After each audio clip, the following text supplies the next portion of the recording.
भोपाल से प्रस्तुत हैं प्रादेशिक समाचार।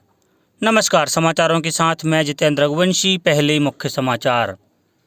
प्रधानमंत्री आज वाराणसी में लगभग 614 करोड़ रुपए की विभिन्न परियोजनाओं का शिलान्यास करेंगे। राज्य के सभी विद्यालयों में योग का प्रशिक्षण दिया जाएगा, कहा मुख्यमंत्री ने। प्रदेश की 28 विधानसभा सीटों पर हुए उपचुनाव की मतगणना कल और आईपीएल क्रिकेट के फाइनल में कल दिल्ली कैपिटल्स का मुकाबला मुंबई इंडियंस से होगा।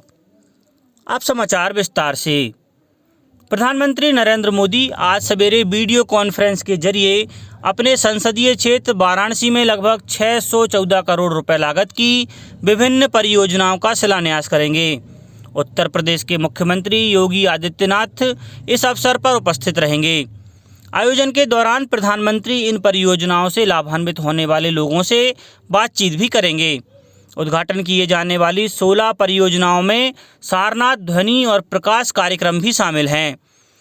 आयोजन के दौरान प्रधानमंत्री जिन परियोजनाओं का शिलान्यास करेंगे उनमें दशाश्वमेध घाट, खिड़किया घाट का पुनर्विकास, पीएसी पुलिस बल के लिए बैरकों का निर्माण, गिरजा देवी सांस्कृतिक संकुल में बहुउद्देशीय सभागार का आधुनिकीकरण और पर्यटन स्थलों का विकास शामिल है। प्रदेश में नई शिक्षा नीति में योग शिक्षा को अनिवार्य किया गया है। साथ ही राज्य के हर विद्यालय में योग का प्रशिक्षण दिया जाएगा। मुख्यमंत्री शिवराज सिंह चौहान ने भारतीय योग परिषद के मध्य प्रदेश चैप्टर द्वारा आयोजित एक दिवसीय वेबिनार का शुभारंभ करते हुए यह बात कही। उन्होंने कहा कि रोग प्रतिरोधक क्षमता बढ़ाने में योग रामबाण है। कोरोना संकट काल में पूरे विश्व को इसकी आवश्यकता है। हमें योग का अधिक से अधिक प्रचार प्रसार कर पीड़ित मानवता को इस भीषण संकट से बचाना है।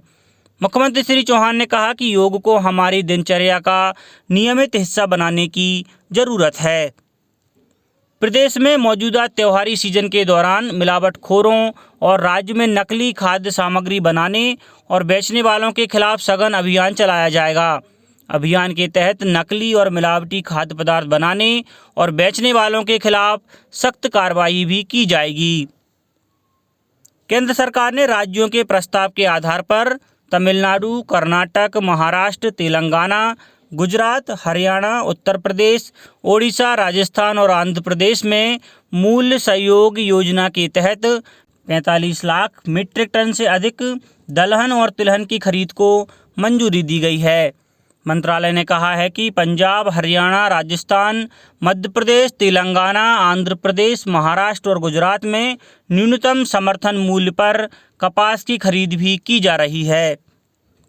देश में कोविड-19 से स्वस्थ होने की दर 92.49% हो गई है।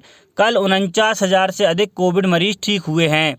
इस प्रकार स्वस्थ होने वालों की संख्या 78,68,000 से अधिक हो गई है। उधर प्रदेश में कोविड-19 के मरीजों की संख्या 1,77,000 से अधिक हो गई है। वहीं इनमें से 1,66,000 से अधिक मरीज स्वस्थ हो चुके हैं।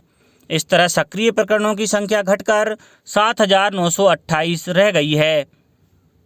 अनिल विक्रम निदेशक राजा भोज विमानतल ने प्रधानमंत्री द्वारा शुरू किए गए जन आंदोलन में सहभागिता करते हुए लोगों से कोरोना से बचाव के लिए मास्क पहनने और बार बार हाथ धोने और 2 गज की दूरी का पालन करने की अपील की है।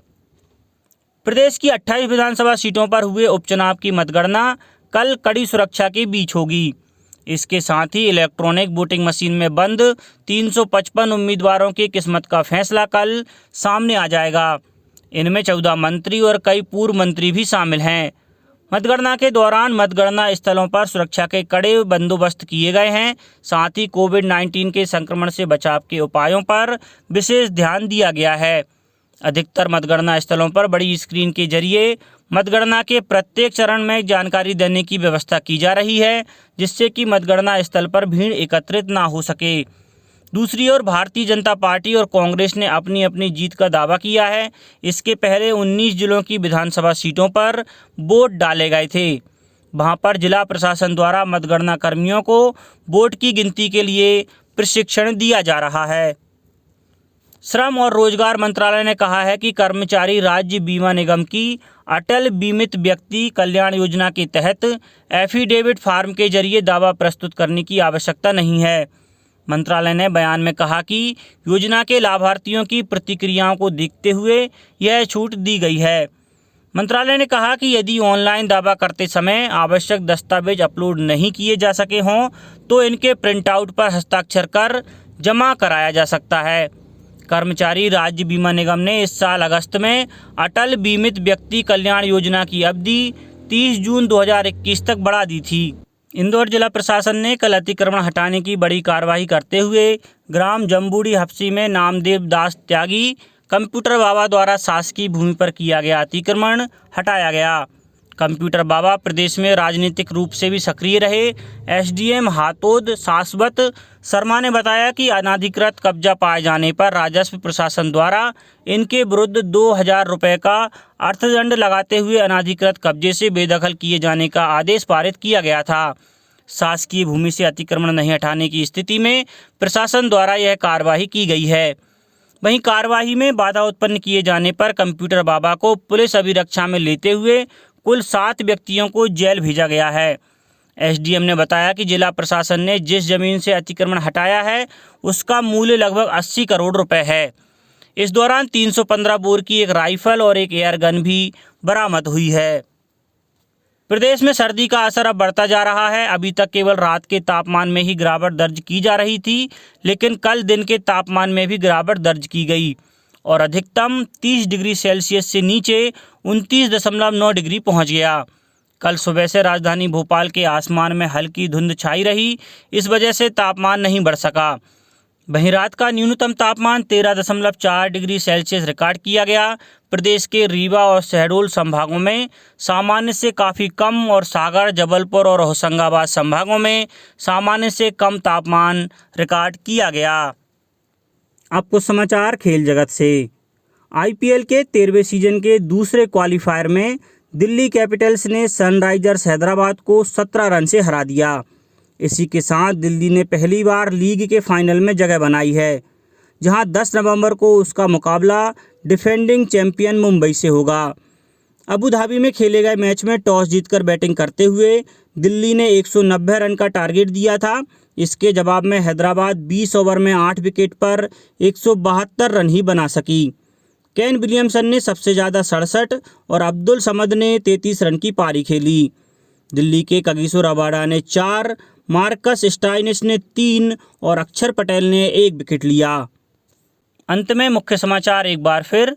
प्रधानमंत्री आज वाराणसी में लगभग 614 करोड़ रुपए की विभिन्न परियोजनाओं का शिलान्यास करेंगे। राज्य के सभी विद्यालयों में योग का प्रशिक्षण दिया जाएगा, कहा मुख्यमंत्री ने। प्रदेश की 28 विधानसभा सीटों पर हुए उपचुनाव की मतगणना कल और आईपीएल क्रिकेट के फाइनल में कल दिल्ली कैपिटल का मुकाबला मुंबई इंडियंस से होगा। इस बुलेटिन में इतना ही। घर पर रहिए, सुरक्षित रहिए और सुनते रहिए प्रादेशिक समाचार। नमस्कार।